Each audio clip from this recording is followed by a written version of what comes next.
तो अभी तक हमने पढ़ा था कि जब भी हम किसी वेबसाइट के फ्रंट एंड को देखते हैं तो उसमें 3 मेजर कंपोनेंट्स होते हैं। पहला होता है हमारा HTML, जिसके थ्रू हमारे वेब पेज का पूरा स्ट्रक्चर बनता है।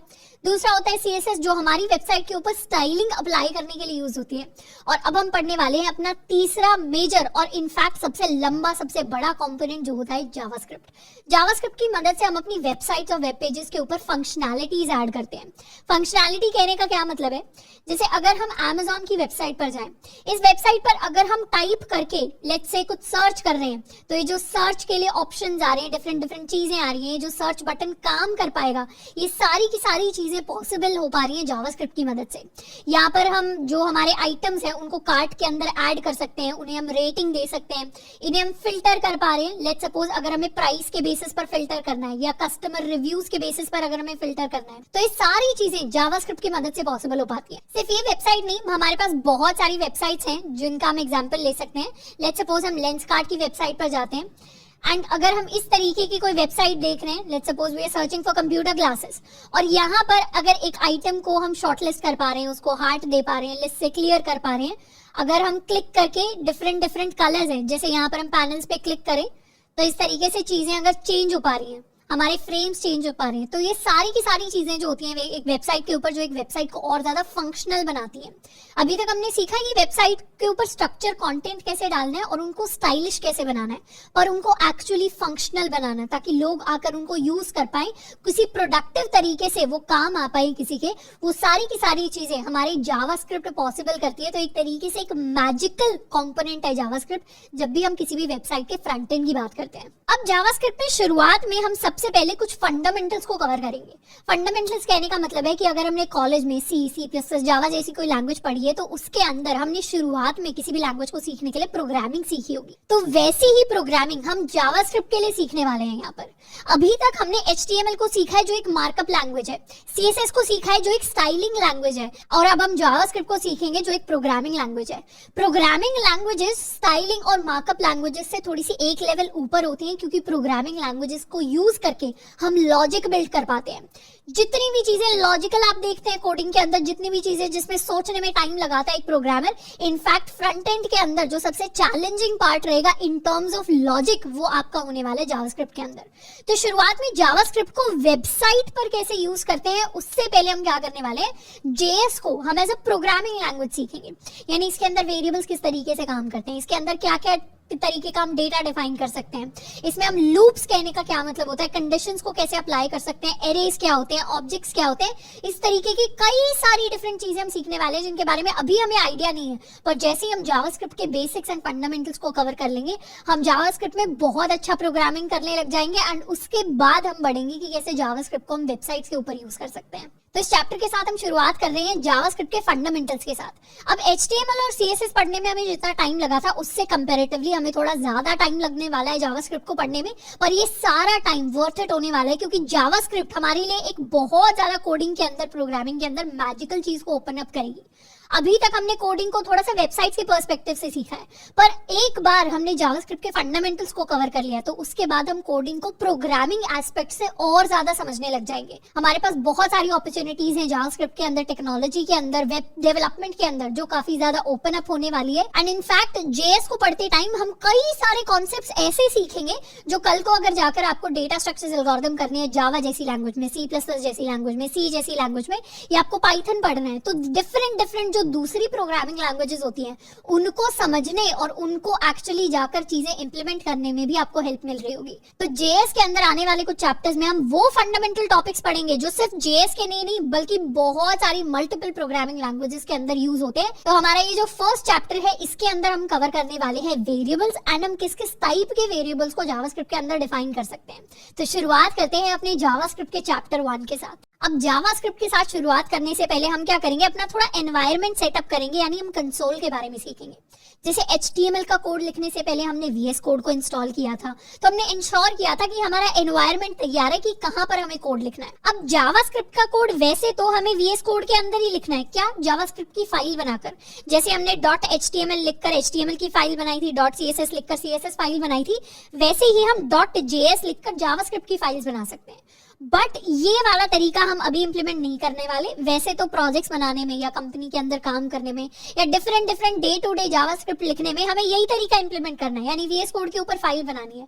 पर क्योंकि अभी हम नए बिगिनर हैं, तो फाइल बनाने से पहले हम क्या करेंगे, कंसोल को यूज करना सीखें। कंसोल क्या होता है, हमने अभी तक क्रोम डेव टूल्स के अंदर इंस्पेक्ट करना सीखा है, यानी अगर मैं अपने किसी भी क्रोम के टैब के ऊपर जाऊं, वहां पर राइट क्लिक करूं तो हम इंस्पेक्ट कर सकते हैं। इंस्पेक्ट करके अभी तक हम एलिमेंट्स को देखते थे, यानी हम यहाँ से किसी भी एलिमेंट को सिलेक्ट कर सकते हैं। इस तरीके से हम उस एलिमेंट के लिए उसका HTML कोड देख सकते हैं, उसकी स्टाइलिंग देख सकते हैं, काफी सारा लेआउट देख सकते हैं, बहुत सारी चीजें हैं जो इंप्लीमेंट की जा सकती हैं। अब इन्हीं डेव टूल्स के अंदर एलिमेंट्स के साथ क्रोम पर हमें कंसोल का ऑप्शन दिख रहा होगा। इनफैक्ट अगर आप किसी और ब्राउजर पर हैं तो जनरली हर एक ब्राउजर के अंदर एलिमेंट्स, कंसोल, ये सारे ऑप्शंस अवेलेबल होते हैं इंस्पेक्ट के बाद। तो इस कंसोल को क्लिक करके हम यहाँ पर जा सकते हैं। अगर आपकी विंडो थोड़ी सी अभी छोटी है इस टाइम पर, तो इस तरीके का एरो आपको दिख रहा होगा, उस पर जब आप क्लिक करेंगे तो यहाँ पर कई सारे ऑप्शंस आएंगे जिसमें हमें कंसोल का ऑप्शन सिलेक्ट करना है। कंसोल का ऑप्शन सिलेक्ट करके यहाँ पर आपको कई सारी चीजें लिखी हुई दिखेंगी, जैसे ये कुछ एरर्स आ रहे हैं, ये एक्चुअली वार्निंग्स है। ये वार्निंग्स क्या है, या फिर यहाँ पर अगर एरर्स भी आ रहे हैं आपकी वेबसाइट के ऊपर तो वो क्या है, उसका मतलब क्या होता है, उन चीजों पर हमें बिल्कुल ध्यान नहीं देना। अभी के लिए इसको कंप्लीटली इग्नोर करना है। अगर हमें इन चीजों को क्लियर करना है तो अगर हम मैक के ऊपर काम कर रहे हैं तो हम कमांड K प्रेस कर सकते हैं। विंडोज या लिनक्स के ऊपर काम कर रहे हैं तो हम कंट्रोल L प्रेस कर सकते हैं। तो उससे क्या होगा, हमारी कंसोल विंडो कंप्लीटली खाली हो जाएगी। और अगर बाद में जाकर हम कुछ यहाँ पर टाइप करते हैं, जैसे हम टाइप कर सकते हैं यहाँ पर कंसोल विंडो में, एंड दोबारा इसको क्लियर करने के लिए हम सेम ऑप्शंस को प्रेस कर सकते हैं। तो ये जो कंसोल विंडो है, ये आने वाली कुछ क्लासेस के लिए हमारे जावास्क्रिप्ट के कोड लिखने का एरिया होगा। मतलब जितना भी जावास्क्रिप्ट का हम कोड लिखेंगे, प्रैक्टिस करेंगे, फंडामेंटल सीखेंगे, वो सारा का सारा शुरुआती स्टेजेस में हम यहाँ पर अपना कोड लिखने वाले हैं। तो हमें ये वेबसाइट के ऊपर क्या चीजें चल रही हैं, गूगल है, क्या है, आप चाहें तो किसी भी वेबसाइट को खोलकर उसका ये कंसोल वाला सेक्शन यूज कर सकते हैं। अब गूगल है वो सबसे आसान है, नहीं तो आप कोई HTML प्रोजेक्ट बना रहे हैं उसको ब्राउजर पर खोलकर उसका कंसोल विंडो हम यूज कर सकते हैं। और कंसोल के अंदर हम कुछ भी अगर लिखते हैं, मान लेते हैं मैंने कुछ ऐसा लिखा, ये कुछ एरर आ गया, कुछ मतलब नहीं है इस चीज का, पर अगर हम जैसे ही रिफ्रेश करते हैं वैसे ही क्या होगा, पेज सारा रीसेट हो जाएगा। तो कंसोल के ऊपर हम जितना भी कोड लिखते हैं उसमें से कुछ परमानेंट नहीं होता, ये सारा का सारा कोड मेरे पास टेम्परेरी कोड होता है। तो इसीलिए टेम्परेरीली हम इस कंसोल विंडो को यूज करेंगे। अब इस विंडो के अंदर यहाँ पर ये जो 3 डॉट्स आ रहे हैं, customize and control dev tools, इस पर अगर क्लिक करें तो डॉक साइड के लिए हमारे पास डिफरेंट ऑप्शंस होंगे। अभी क्या है, हमारा ये जो कंसोल वाली विंडो है ये राइट साइड है। अगर हम चाहें तो इसको लेफ्ट साइड भी शिफ्ट कर सकते हैं, तो ये कहाँ आ जाएगी, पूरे पेज के लेफ्ट साइड में आ जाएगी। हम चाहें तो इसे नीचे की तरफ भी शिफ्ट कर सकते हैं कुछ इस तरीके से, और यहीं पर हम चाहें तो इसे कंप्लीटली बाहर भी निकाल सकते हैं। तो इससे क्या होगा, हमारी विंडो जो है सेपरेटली अलग हो जाएगी। अभी के लिए हम क्या करने वाले हैं, इसे थोड़ा सा हम लेफ्ट साइड शिफ्ट करेंगे, अपनी कंसोल विंडो को साइज में हम बड़ा करने वाले हैं, एंड यहाँ पर इसके फॉन्ट साइज को भी बड़ा करेंगे। तो मैं कमांड और प्लस, आप अगर विंडोज पर है तो आप कंट्रोल प्लस प्रेस कर सकते हैं, एंड इस तरीके से इस कंसोल विंडो को यूज करके हम अपना पूरा जावास्क्रिप्ट का कोड लिखकर सीखने वाले हैं। तो जावास्क्रिप्ट के अंदर मैं एक सिंपल सी चीज लिखने वाली हूँ। लेट्स सपोज मैंने लिखा 1 लिखते ही मैंने जैसे ही एंटर प्रेस किया, रिटर्न प्रेस किया, मेरे पास क्या हुआ, 1 दोबारा से प्रिंट होकर आ गया। जैसे ही मैंने लिखा 2 और एंटर प्रेस किया, वैसे ही 2 यहाँ पर सेकंड लाइन में अपने आप प्रिंट होकर आ गया। जैसे ही मैंने लिखा 1 + 2 और मैंने एंटर किया, वैसे क्या हुआ, 3 मेरे पास आ गया। तो 1 + 2 क्या हुआ, 3। ये एक लॉजिकल कंप्यूटेशन है जो जावास्क्रिप्ट ने मेरे लिए किया। ये जो चीजें हैं ये सारी की सारी जावास्क्रिप्ट के अंदर चल रही हैं। तो जब भी हम कंसोल की बात करेंगे, कंसोल कहने का मतलब है बेसिकली जावास्क्रिप्ट।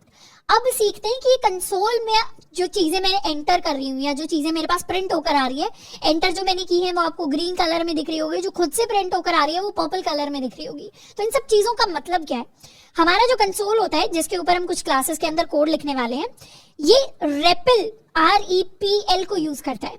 REPL का मतलब होता है प्रोग्रामिंग के अंदर read, evaluate, print and loop. इसका मतलब है कि हमारी जो कंसोल विंडो है उसके अंदर अगर हम कुछ लिखते हैं तो पहले तो वो उस चीज को रीड करता है। यानी अगर यहाँ पर मैंने 1 टाइप किया तो इसने 1 को रीड किया, या मैंने 1 + 2 टाइप किया तो इसने 1 + 2 को रीड किया। उसके बाद अगर हमने कोई एक्सप्रेशन दिया है तो उस चीज को इवैल्यूएट करता है। इवैल्यूएट करना यानी कंप्यूट करना या फिर कैलकुलेशंस करना। अगर हमें कोई कैलकुलेशंस करवानी है तो वो सारी सेकंड स्टेप में होंगी। कैलकुलेशन कहने का मतलब है जब मैंने सिर्फ 1 टाइप किया तो कोई कैलकुलेशन नहीं हुई, पर जब मैंने 1 + 2 टाइप किया तो एक कैलकुलेशन हुई। 1 + 2 का इसने सम कैलकुलेट किया। जैसे मैथ के अंदर 1 + 2 3 होता है, वैसे ही हमारे कंसोल ने कैलकुलेट किया कि 1 + 2 3 होता है। उसके बाद इसने क्या किया, जो भी आंसर निकला फाइनल उसको इसने प्रिंट कर दिया। जैसे 1 जब हमने टाइप किया था तो कुछ है नहीं कंप्यूट करने के लिए, कैलकुलेट करने के लिए, तो इसने सिंपली क्या किया, वापस से 1 टाइप कर दिया। पर 1 + 2 जब हमने लिखा तो इस केस में कुछ है कंप्यूट करने के लिए, तो इसने वो रिजल्ट निकाला एंड फिर रिजल्ट को मेरे पास लाकर प्रिंट कर दिया।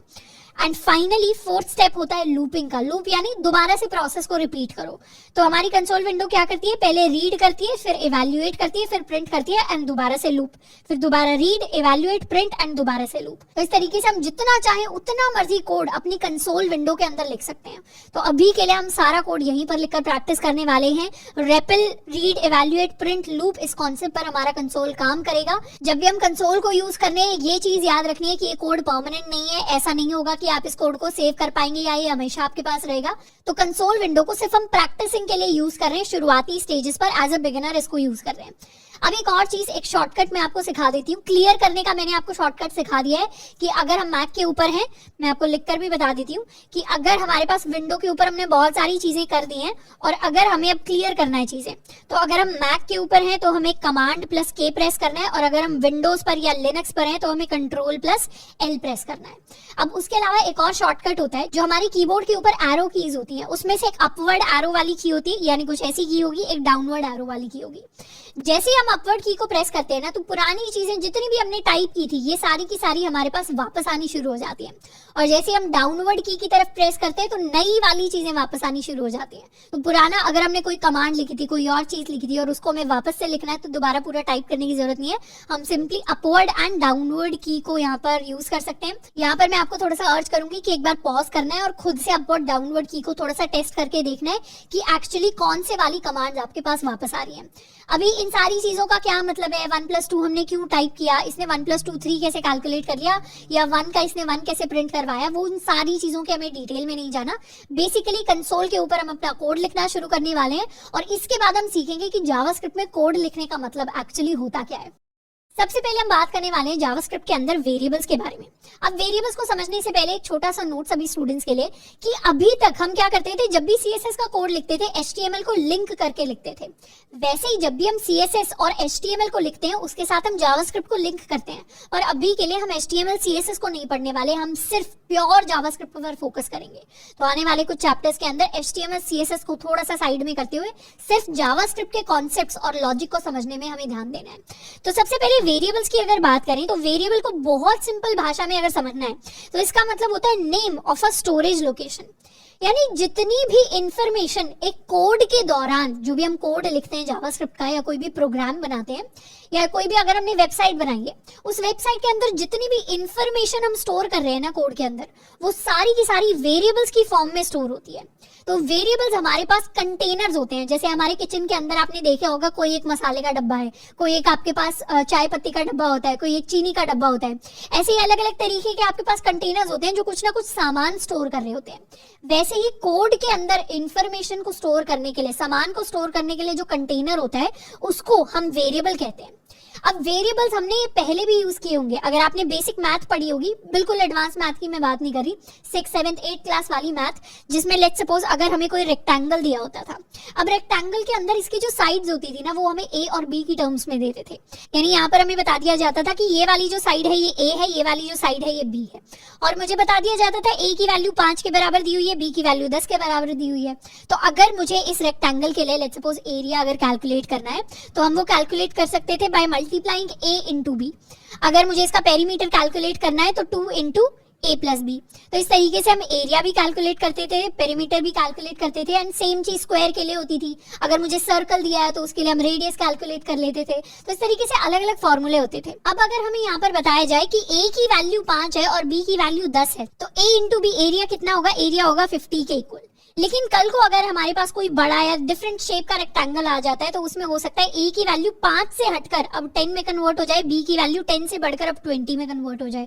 तो उसके इसमें एरिया कितना होगा? एरिया का फॉर्मूला यही रहेगा, मतलब a इंटू बी ही रहेगा, बस उसकी एग्जैक्ट वैल्यूज चेंज हो जाएंगी। मतलब अब जो वैल्यू आएगी एरिया की वो 200 होगी। रेक्टेंगल के केस में ये जो a और ये जो b है इनको हम वेरिएबल्स कहते हैं। वेरिएबल्स यानी ऐसी चीजें जिनकी वैल्यू वेरी कर सकती है। इंग्लिश में वेरिएबल होने का मतलब है जिसकी वैल्यू चेंज कर सकती है। तो वेरिएबल्स के अंदर की जो वैल्यू होती है उसको हम चेंज कर सकते हैं। जैसे मैथ में वेरिएबल्स की वैल्यू चेंज हो पाती थी, वैसे ही कोडिंग के अंदर, जावास्क्रिप्ट के अंदर हम अपने वेरिएबल्स की वैल्यू को चेंज कर सकते हैं। इसीलिए इसे बोला गया है स्टोरेज लोकेशन का नाम, यानी जहां पर एक्चुअल वैल्यू स्टोर होती है उस लोकेशन का नाम इसे बोला गया है। तो अगर हम ऐसे ही, जैसे रेक्टेंगल वाला वेरिएबल है, ऐसे ही वेरिएबल बनाना चाहें तो उनको हम जावास्क्रिप्ट के अंदर बना सकते हैं। उनको कैसे बनाएंगे? उनको क्रिएट करने का वही तरीका रहेगा, वही स्टेटमेंट रहेगी जैसी हमारी मैथ के अंदर होती थी। अब वेरिएबल्स को और डिटेल में समझने के लिए हम कंप्यूटर की मेमोरी का एग्जाम्पल लेने वाले हैं। जैसे यहाँ पर हमने कंप्यूटर की मेमोरी को इस तरीके से इमेजिन किया है कि इस मेमोरी के अंदर छोटे छोटे एरिया हैं और ये एरियाज क्या हैं? ये अपने आप में वेरिएबल्स हैं, मतलब इनके अंदर कुछ डेटा स्टोर हो सकता है और जहां पर भी वो स्टोर्ड है उसका कुछ नाम है। इसको अगर हमें इमेजिन करना है तो हम ऐसे सोच सकते हैं जैसे हमारे पास अर्थ होती है, अर्थ के ऊपर बहुत सारी जगह। अब पूरी अर्थ को अगर हम कंप्यूटर की मेमोरी की तरह देखें तो अर्थ के ऊपर हमने क्या किया? अलग अलग प्लॉट्स काटे हुए हैं। एक कोई छोटे साइज का प्लॉट होगा, एक कोई बड़े साइज का प्लॉट होगा और हर प्लॉट का अपना एक एड्रेस होता है। वैसे ही कंप्यूटर की मेमोरी के अंदर छोटे छोटे हिस्से होते हैं, कोई छोटे साइज का हिस्सा होगा, कोई बड़े साइज का हिस्सा होगा और हर एक कंप्यूटर की मेमोरी के कंपोनेंट का कुछ नाम होगा। ये जो नाम होता है इसी को हम अपना वेरिएबल कहते हैं। जो भी इस जगह का नाम है, जैसे घर का कोई एड्रेस होता है, प्लॉट का कोई एड्रेस होता है और घर के अंदर कोई रह रहा होता है, तो जो अंदर की इंफॉर्मेशन है वो हमारे वेरिएबल की वैल्यू बन जाएगी और जो नाम है उस प्लॉट का, उस जगह का, वो हमारा वेरिएबल बन जाएगा, यानी स्टोरेज लोकेशन का नाम बन जाएगा। जैसे हमने रेक्टेंगल का एग्जांपल लिया, लेट्स सपोज हमने लिखा a = 10, तो यही लिखकर हम अपने जावास्क्रिप्ट के अंदर एक वेरिएबल बना सकते हैं a, जिसके अंदर वैल्यू स्टोर्ड है 10। तो उससे क्या होगा? कंप्यूटर की मेमोरी के अंदर ये वाली जगह रिजर्व हो जाएगी जिसके अंदर वैल्यू स्टोर हो जाएगी 10 एंड इसका नाम हो जाएगा a, जो मेरे वेरिएबल का नाम है। वैसे ही अगर हमने लिख दिया age = 23, तो यहाँ पर एज मेरा वेरिएबल है एंड ये जो 23 है ये उस वेरिएबल की वैल्यू है। तो एक जगह रिजर्व हो जाएगी मेमोरी के अंदर जिसका नाम होगा एज एंड जिसके अंदर मैंने वैल्यू स्टोर कर ली है 23। तो ये मेरा वेरिएबल है पूरा का पूरा एंड ये मेरी पूरी की पूरी मेमोरी है। ऐसे ही हम चाहें तो कोई भी नाम लिख सकते हैं। जैसे लेट्स सपोज मैंने एक वेरिएबल बनाया नेम। वेरिएबल का नाम कुछ भी हो सकता है, ABCD XYZ, age, name, surname, full name, address, city, state, कुछ भी टाइप की इंफॉर्मेशन जिसको हम स्टोर करना चाहते हैं वैसा ही हम अपने वेरिएबल का नाम रख सकते हैं। तो वेरिएबल के नाम को जनरली हम ऐसा रखते हैं जिससे पता चल जाए कि इस वेरिएबल के अंदर क्या स्टोर्ड है। जैसे हम चाहें तो सीधा x = 23 भी लिख सकते हैं, पर उससे कुछ समझ नहीं आएगा। तो अगर मैंने एज = 23 लिखा तो मुझे समझ में आएगा कि हाँ यहाँ पर एज की बात हो रही है जब भी हम 23 वैल्यू की बात कर रहे हैं। जैसे अगर हमने लिखा नेम = टोनी, तो इस तरीके से कोट्स के अंदर हम अपना नेम लिख सकते हैं टोनी एंड क्या होगा? फिर उसके लिए एक जगह रिजर्व हो जाएगी मेमोरी के अंदर एंड उसका नाम हो जाएगा। तो इस तरीके से मेमोरी के अंदर मेरी स्टोरेज बन जाएगी, उस स्टोरेज के अंदर वैल्यू स्टोर्ड होगी टोनी एंड स्टोरेज का नाम होगा मेरे पास नेम। तो अगर मुझे इसी तरीके के वेरिएबल्स क्रिएट करने हैं जावास्क्रिप्ट के अंदर तो हम इस तरीके से अपने कंसोल पर जाएंगे। इस कंसोल को क्लियर कर लेते हैं एंड यहाँ पर जैसे हम लिखे a = 10 एंटर, तो इससे क्या हुआ? a = 10 मैंने एक वेरिएबल क्रिएट कर लिया जिसका नाम है a और जिसके अंदर वैल्यू स्टोर्ड है 10। इसी तरीके से हम एक और वेरिएबल क्रिएट कर सकते हैं b = 5, तो क्या हुआ? मेरा वेरिएबल क्रिएट हो गया जिसका नाम है b और जिसके अंदर वैल्यू स्टोर्ड है 5। इसी तरीके से हम अलग अलग टाइप के वेरिएबल्स क्रिएट कर सकते हैं। जैसे एज = 23, तो एज नाम का वेरिएबल क्रिएट हो गया जिसकी वैल्यू है 23। अगर मुझे कोई नाम क्रिएट करना है, जैसे कोई टेक्स्ट की इंफॉर्मेशन हम स्टोर करना चाहते हैं तो इसको हम स्ट्रिंग कहते हैं। स्ट्रिंग्स के बारे में हम आगे पढ़ रहे होंगे जावास्क्रिप्ट में। तो जैसे अगर मुझे कोई नेम स्टोर करना है तो इस तरीके से नेम = टोनी मैंने स्टोर करवा लिया। नाम को हम डबल कोट्स के अंदर या सिंगल कोट्स के अंदर लिखते हैं, एंटर किया एंड इस तरीके से टोनी मेरा एक नाम है जो जाकर मेमोरी के अंदर कहीं पर स्टोर हो गया। तो ये सारी की सारी इंफॉर्मेशन मेमोरी में कहीं पर स्टोर होने के लिए जगह लेती है। एंड अब अगर हम a की वैल्यू देखना चाहते हैं कि a की वैल्यू क्या थी, तो मैं सिंपली स्क्रीन पर लिख सकती हूँ a, मैंने प्रेस किया एंटर, तो मेरे पास a की वैल्यू प्रिंट हो गई। a की वैल्यू क्या है? 10। और यहाँ जब हमने a को क्रिएट किया था तो उसकी वैल्यू को हमने इनिशियलाइज किया था विद द वैल्यू 10। तो ऐसा नहीं है वेरिएबल एक बार क्रिएट हो गया तो बाद में हम भूल जाएंगे कि वेरिएबल के अंदर क्या वैल्यू थी। जावास्क्रिप्ट को याद रहता है कि पुराना जो आपने वेरिएबल क्रिएट किया था उसकी वैल्यू क्या थी और इस वैल्यू को हम चाहें तो बाद में जाकर रीयूज कर सकते हैं, कोई कैलकुलेशन कर सकते हैं। जैसे मैं चाहूं तो अब a + b हम कैलकुलेट कर सकते हैं। तो a + b की वैल्यू आ गई 15 के इक्वल। ऊपर a की वैल्यू थी 10, b की वैल्यू थी 5, तो a प्लस बी इसने प्रिंट करवाया है मेरे पास 15 के इक्वल। तो इस तरीके से हम वेरिएबल्स क्रिएट करते हैं, स्टोरेज लोकेशंस को हम वेरिएबल कहते हैं, और इन वेरिएबल्स को हम डिफरेंट चीज़ों के लिए, जैसे कैलकुलेशंस हो गई या आगे जाकर हम और भी बहुत सारी चीज़ें देखेंगे, उन सब के लिए अपने जावास्क्रिप्ट के अंदर यूज़ करते हैं।